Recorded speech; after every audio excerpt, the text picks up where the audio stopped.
আগামীর দিনে আমার কবরের জায়গাটা বেহেশতের বাগান হবে না জাহান্নামের টুকরা হবে, এই সিদ্ধান্ত আমাকে নিতে হবে। কথা ঠিক না ঠিক? কে আছে একটু হাত তুলে জাগান যে আমরা কবরের ভিতরে বেহেশতের বাগানে শুয়ে থাকতে চাই। আগামী দিন হবে কোরআন সুন্নাহর পার্লামেন্ট। আমরা সকলে রাজি। তাকবীর দেন জোরে, নারায়ে তাকবীর, নারায়ে তাকবীর, নারায়ে তাকবীর। হ্যাঁ রাবা, দেখছি সব। কি বলেন? ঠিক দিয়ে সব। আর কোরআন আর সুন্নাহ দেখি কি করে। কি বলেন? ঠিক না ঠিক? মানুষের আওয়াজ উঠেছে। কথা ঠিক না ঠিক? মানুষের আওয়াজ উঠেছে যে এবার কোরআন সুন্নাহ দিয়ে হুজুররা কি করে একটু দেখ। তো রক্ষা পাওয়া যাবে না, কবরের আযাব মাফ হবে না, পুলসিরাত হাসর নাসর কোন জায়গায় আপনার মাফ হবে না। আল্লাহর জাহান্নাম ছাড়া কোনো গতি নাই। জাহান্নাম কেমন দেখা যায় যদি একটু বর্ণনা দেওয়া যায়, জাহান্নাম চোখের সামনে ভাসবে আর আপনারা দেখতে পারবেন জাহান্নামটা কেমন দেখা যায়। আমি সেদিকে যেতে পারবো না। আল্লাহর নবী 5 নম্বরের ব্যক্তির কথা বললেন, ও শাহিদু 3 নম্বরের ব্যক্তির কথা বললেন শাহিদুজ জুর, যারা মিথ্যা কথা বলে, মিথ্যা সাক্ষী দেয়। কি দেয়? কি দেয়? আছে দেশে, আছে আছে সেটা রাষ্ট্রীয়ভাবে সাক্ষী হক, গ্রাম্য মাতবারের কাছে সাক্ষী হক, নিজের সন্তানদের পক্ষে বিপক্ষে সাক্ষী হক। যত সাক্ষী হবেন, এই সাক্ষী যদি মিথ্যা কেউ দিয়া থাকে একজনকে অপদস্থ করার জন্য মিথ্যা সাক্ষী দেয়, তাহলে আল্লাহর নবী বললেন ওর চেহারা কবরের ভিতরে কিবলার দিকে থাকবে না।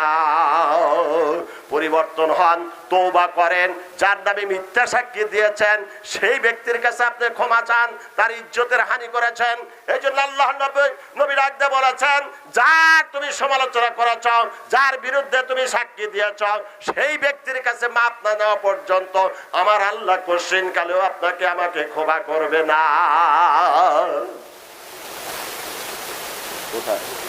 মা বোনেরা একটু চেপে বসেন। আপনাদের ওখানে আরেক মা বোনের বসার একটু সুযোগ করে দেন, একটু চেপে বসুন। অস্তে ভালো করে শোনেন। আমি আপনাদের কাছ থেকে খুব স্বল্প সময়ের মধ্যে বিদায় নেব ইনশাআল্লাহ।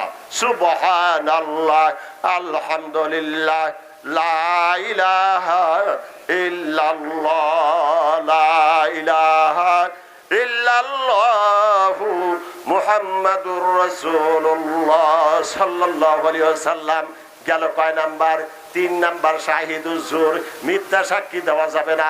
মিথ্যা সাক্ষী দিয়া থাকলে মাপ না দেওয়া পর্যন্ত আমার আল্লাহ ক্ষমা করবে না। আপনি যত পরহেজগার হন না কেন, কবরের ভিতরে আপনার চেহারা কিবলার দিকে থাকবে না। যাদের চেহারা কবরের ভিতরে কিবলার দিকে থাকবে না, তাদের কবরের আযাব কোশ্চিন কালেও বন্ধ হবে না। 4 নাম্বার হলো আকিলুর রিবা, যারা সুদ খায়, সুদ দেয়, সুদ নেয়, এই সমস্ত ব্যক্তিগুলা আল্লাহর নবী বলেছেন যা 3 শ্রেণীর মানুষের উপর আল্লাহর অভিশাপ। যারা সুদ দেয়, সুদ নেয় আর সুদ লেখে, এই 3টা মানুষের সাক্ষী হয় 4টা মানুষ আল্লাহর অভিশপ্ত বান্দা। এরা নামাজ পড়ুক, রোজা রাখুক, হজ করুক, যাকাত দেয়, যত কিছুই করুক না কেন, তাদের চেহারা কিন্তু কবরের ভিতরে কিবলার দিকে থাকবে না। আমাদের দেশে সুদ ভিত্তিক অর্থনীতি থাকার কারণে মানুষ সুদ থেকে মুক্তি পাওয়ার কোনো উপায় নাই, কোনো উপায় পাওয়া যায় না। এই সুদ ভিত্তিক অর্থনীতি যেই দেশে চালু আছে, যারা নামাজ পড়ে, রোজা রাখে, এই সমস্ত মানুষগুলাকে সুদ ভিত্তিক অর্থনীতির বিপক্ষে, যেখানে যাকাত ভিত্তিক অর্থনীতি চালু আছে, সেই জায়গায় তাদের সিল মেরে ভোট দিয়ে তাদের ক্ষমতায় দেওয়া লাগবে। কথা ঠিক না ঠিক? যতক্ষণ পর্যন্ত এই কাজটা আমি না করতে পারবো, তাহলে আমরা কিন্তু সুদের সাথে জড়ে আছি। আমাদের নামাজ, আমাদের রোজা, আমাদের হজ, আমাদের যাকাত সব কিছু বিলীন হয়ে যাচ্ছে। কবরের ভিতরে আমার চেহারা কিবলার দিকে থাকবে না। আমাকে আল্লাহ মাফ করবে না। আল্লাহ কবরে না, হাসরে না, পুলসিরাত মিজানে না, কোথাও না, জাহান্নামের আগুন ছাড়া আমার কোনো রক্ষা হবে না। চিৎকার দিয়ে বলেন নাউজুবিল্লাহ।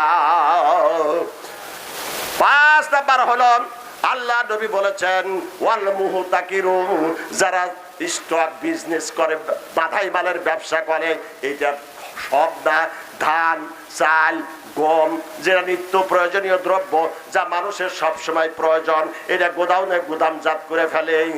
আর তসবিহ পড়ে, টিপ টিপ করে তসবিহ পড়ে, আবার হজ করে আসে।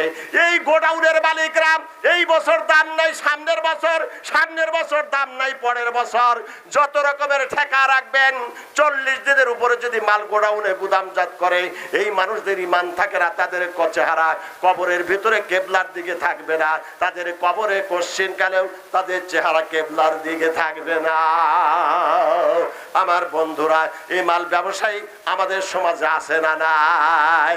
একমাত্র আমার নবী মুহাম্মদুর রাসূলুল্লাহ সাল্লাল্লাহু আলাইহি সাল্লাম সুদ মুক্ত অর্থনীতি চালু করেছেন, স্টক বিজনেস সব বন্ধ করে দিয়েছিলেন।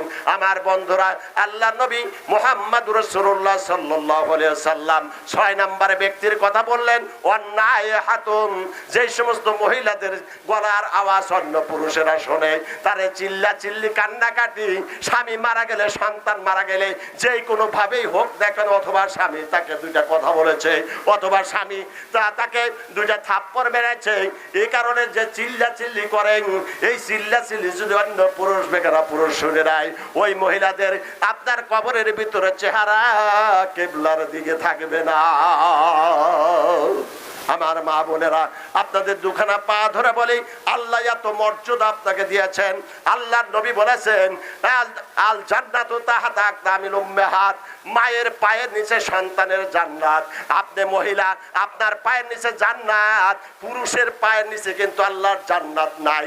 অতএব আপনার মর্যাদা আমার আল্লাহ উপরে দান করেছেন। চিৎকার দিয়ে বলেন সুবহানাল্লাহ। আমি শর্টকাট ব্যাখ্যা বিশ্লেষণে যাইতে চাই না। 7 নাম্বার ব্যক্তি হলো মান তারিকাস সালাতা ওয়া তারিকাল জামাত, নামাজ পড়ে অথবা নামাজ পড়ে না, অথবা নামাজ পড়ে কিন্তু জামাতের সাথে পড়ে না। এখানে রাবি সন্দেহ থাকার কারণে আও কথাটা উল্লেখিত হয়েছে।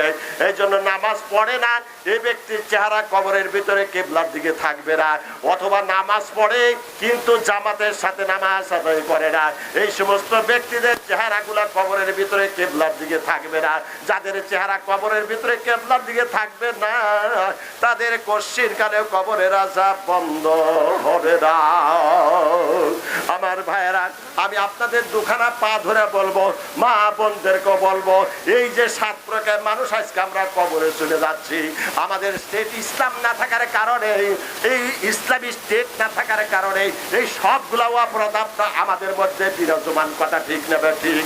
আগামী দিনের যে ভবিষ্যৎ আমরা সামনে লক্ষ্য করি, এই কবরস্থানে যদি আসতে হয়, এই কবরকে যদি আমি ঘর বানাইতে চাই জান্নাতের, এই কবরকে যদি আমি জান্নাতের ঘর বানাইতে চাই, এই কবরকে যদি আমি জান্নাতের বাগান বানাইতে চাই, এই কবরকে যদি আমি শোয়ার জন্য সুদীর্ঘ চোখের দৃষ্টি পর্যন্ত প্রসারিত করতে চাই, আল্লাহ নবী বলেছে, দুনিয়ার যত তুমি কাজ করো না কেন, শরীয়তের সব হুকুম যদি তুমি পালন করে আজকে কবরের ভিতরে সব, আল্লাহ নবী ডাকতে বলেন, ফেরেশতারা প্রশ্ন করবে, মার রব্বুকা মা দীনুকা মান নাবিয়ুকা, এই প্রশ্নের জবাব তোমাকে দিতে হবে না, এই প্রশ্নের জবাব তোমাকে দিতে হবে না। চিৎকার দিয়ে বলেন সুবহানাল্লাহ। তুমি যখন এসেছো, তোমার কবরটা আলোয় আলোকিত হয়ে যাবে, তোমার কবরের ভিতরে বেহেশতের বিছানা বিছায়া দেওয়া হবে, চোখের দৃষ্টি পর্যন্ত কবরকে প্রসারিত করা হবে, আর এই কবর প্রসারিত হবে, আপনি এমন ভাবে ঘুমাবেন। আল্লাহ নবী বলেছেন, নয় দুলহান, নতুন জামাই যেমন শ্বশুর বাড়ি ঘুমায়, ডাকার ক্ষমতা কারো থাকে না, এইরকম আপনি ঘুমাবেন কাল কিয়ামত পর্যন্ত। লক্ষ লক্ষ বছর আপনি কবরের ভিতরে শুয়ে আছেন, এরপরে যদি আপনাকে ডাকা হয় কাল কিয়ামতের বাদে হাসর সিংহায় যখন অনুফিখা ফিস সূর, যখন সিংহায় ফুৎকার দেওয়া হবে, সব মানুষগুলা কবর থেকে উত্থিত হবে। ওঠার সময় বলবে, ইয়া ওয়াইলানা, আফসোস আফসোস, কে আমাকে ডাকলো রে, কে আমাকে ডাকলো রে, এই তো মাত্র মজার ঘুমালাম, এই তো মাত্র ঘুমালাম। জিজ্ঞাসা করা হবে, কতক্ষণ তুমি ঘুমিয়েছ? কয়, যোহর আর আসরের মধ্যবর্তী সময়, যতটুকু সময়, এই সময় পর্যন্ত আমি ঘুমেছিলাম। চিৎকার দিয়ে বলেন সুবহানাল্লাহ। লক্ষ লক্ষ বছর আপনি শুয়ে থাকলেন, আর সেই কবরের ভিতরে আপনি এমন ঘুমাচ্ছেন যে আপনার আফসোস হবে যে এইমাত্র ঘুমালাম, এইমাত্র ঘুমালাম। জোরে বলেন সুবহানাল্লাহি বিহামদিহি। আমার ভাইরা, আমি দুখানা পা ধরে বলবো, মেহেরবানি করে আগামী দিন আমাদের জন্য কোরআন এবং সুন্নাহ ভিত্তিক আল্লাহ নবী যে রাষ্ট্র কাঠামো গঠন করেছিলেন, চরিত্রবান মানুষ গঠন করে দিয়েছিলেন, কি বলেন ঠিক নেবে ঠিক? এমন চরিত্র সমাজ, এমন চরিত্রবান মানুষকে দুনিয়ার জমিনে উপহার দিতে চাই কোরআন আর সুন্নাহ। এই কোরআন সুন্নাহ ভিত্তিক যদি সমাজ ব্যবস্থা চালু হয়, মসজিদ ভিত্তিক সমাজ ব্যবস্থা চালু হয়, মানুষের ভিতরে অন্যায় থাকবে না, অবিচার থাকবে না, জুলুম থাকবে না, নির্যাতন থাকবে না, মানুষ নামাজ পড়বে 5 ওয়াক্ত জামাতের সাথে, মানুষ সুদ দিবে না, সুদ দেবে না, যাকাত ভিত্তিক অর্থনীতি চালু হবে, মানুষের দারিদ্রতা কমে যাবে, দারিদ্রতা বলতে থাকবে না। আল্লাহ নবী বলেছেন যদি ইসলামী দেশ হয় যাকাত নেওয়ার মানুষ পাওয়া যাবে না। আমার বন্ধুরা, আমি দুখানা পা ধরে বলবো, কবরস্থানের আজকের এই কবরস্থানের মাহফিলে এসে আমি আপনাদের দুখানা পা ধরে বলবো, সিদ্ধান্ত আজকেই নিতে হবে, কি বলেন ঠিক না ঠিক?